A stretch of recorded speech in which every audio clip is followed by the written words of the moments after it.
Watch Symposium. I'm Austin, and this is a paid video for Danny G. He writes, "Hello, Austin. My name's Danny G from Fort Lauderdale, Florida. Not Captain Danny from a recent video of yours, and also not Danny P, who I also made a video for recently. Nice to meet you and been a big fan. Thanks again for your valuable contributions to the watch community. Made some drastic changes to my collection and wouldn't mind getting you to bless it. I know you're not the pontiff, but your voice speaks volumes in our horological brotherhood. Has the pontiff been led astray? Have the whisperings of the serpents in the trees caused him to forsake his own teaching, his own doctrine? All man needeth a Rolex. Yet he doesn't have a Rolex. Have I been forced to start a new denomination? Heresy, I know I speak, and it gives me no pleasure. I pray for the pontiff in these dark times and pray for his return. I think he'll be back, but until then, I know not what to think. I've attached 4 pictures of my current grails for your info and sharing. And I like the way he calls them grails. Usually we talk about grails as watches you haven't gotten yet, but you have your eye on, your dream watch. But he has his grails, and good for you, Danny. Everybody should be working towards their grails. The idea of starter watches is lunacy. If your grails are in reach, there's no time like the present to start making them happen. And he's made them happen. He's got 4 beautiful pieces, and let's look at the very first piece. In fact, I'm going to show it to you now, and let's play a little game, all right? Now, before I read his email, I checked out this picture. It's a beautiful picture, and it's a beautiful watch. This is an Explorer 2. And I thought, okay, let's practice some watch spotting skills. And so let's hone our skills together. Let's look at this watch and decide what years this watch could be from, all right? So let's first take a look at the dial. You can see that's a Swiss-made dial, all right? They started doing that in 1999 during the A serials, all right? Some A serials have the Swiss-only dial, and some have the Swiss-made dial. My A serial GMT Master 2 has a Swiss-made dial, so it's a 99 or later.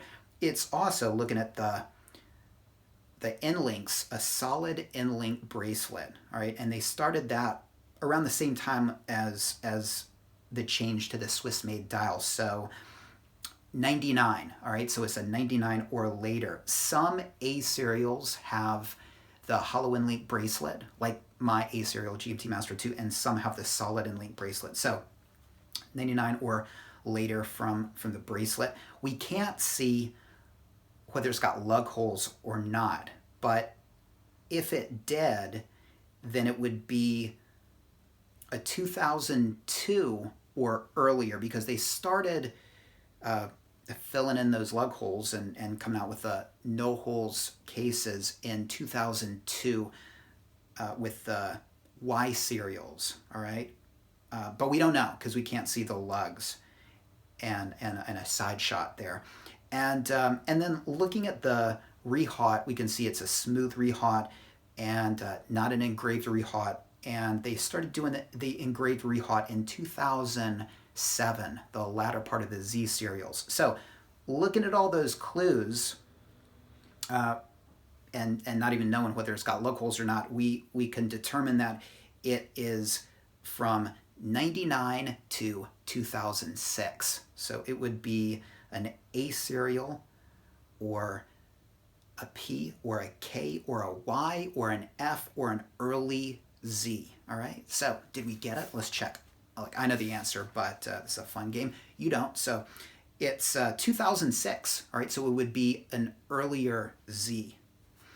All right, so it's a 2006 Rolex 16570 Polar Explorer 2, like yours, but with no engraved rehaut. I'm not sure if yours has one or not. Mine does not, because it's a 2002 Y serial. Bought this from an AD certified with box and papers, and will never give this one up. Stunning watch, And in my humble opinion, in the Rolex lineup, it's one of a kind. Absolutely, it is. It's one of the only, or the only, steel professional adventure watch with the white dial.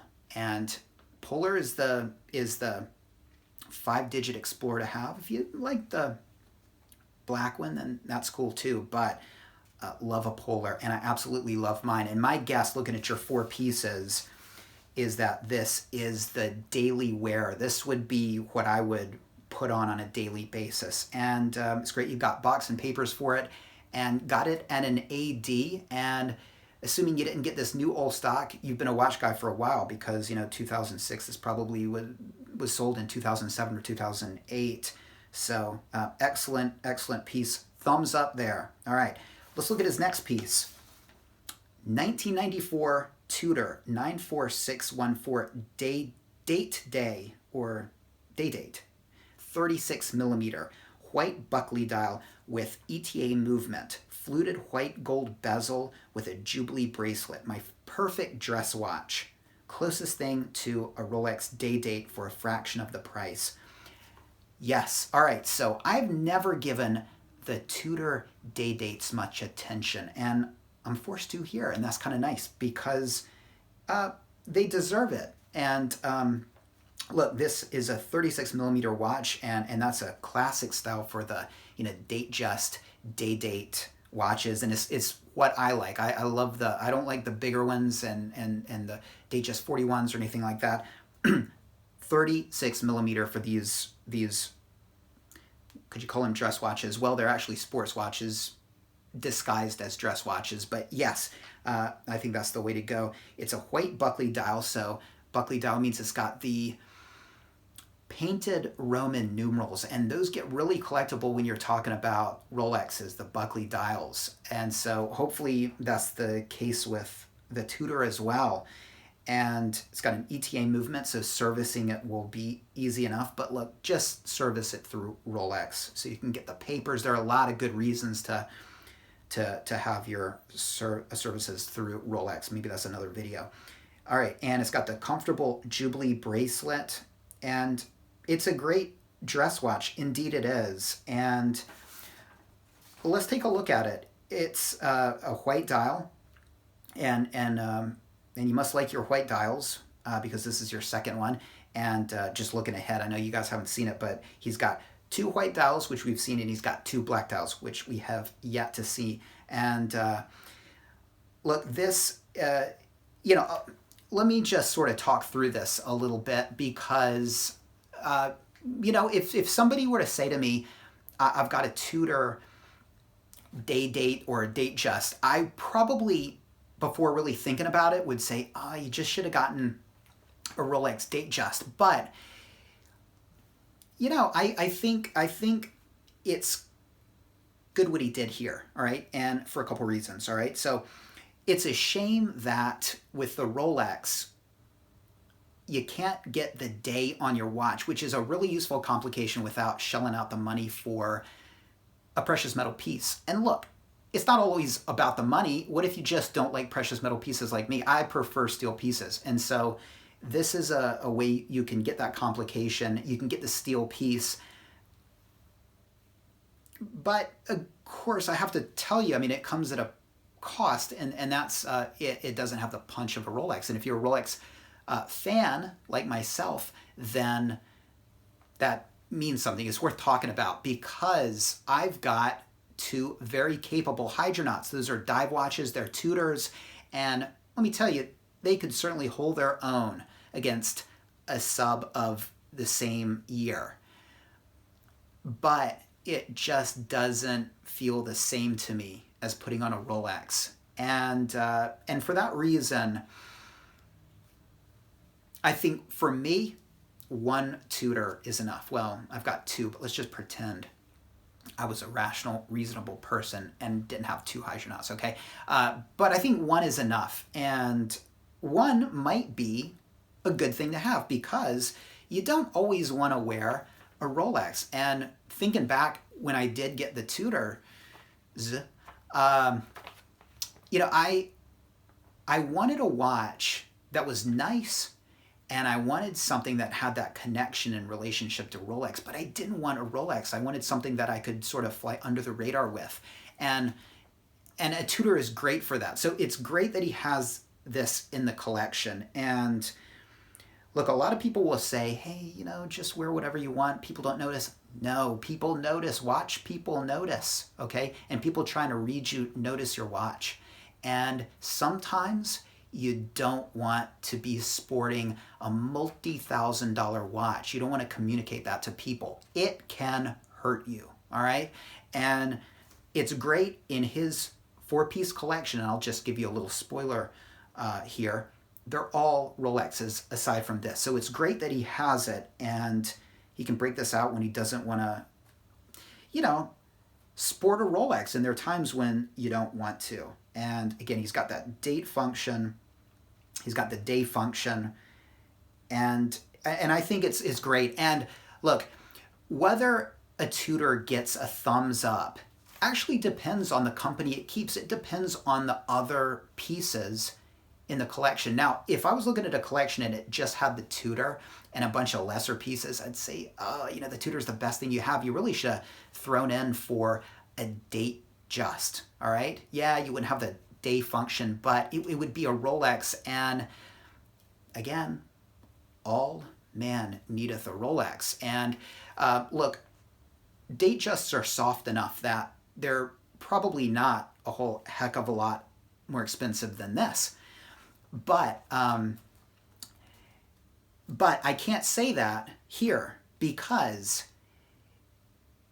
of the company it keeps.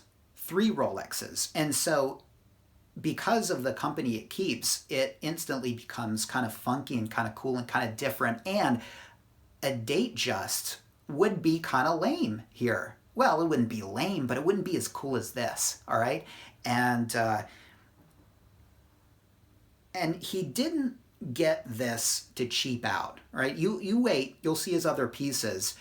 He could have thrown in and worked towards a day date Rolex if that's what he really wanted, but he didn't want to. I know he writes here a fraction of the price. Sure, the price is a factor, but he didn't cheap out. That's my whole point. He was thoughtful about this, and maybe he loves the steel, maybe he loves the date function, and so it makes perfect sense. So it gives a thumbs up.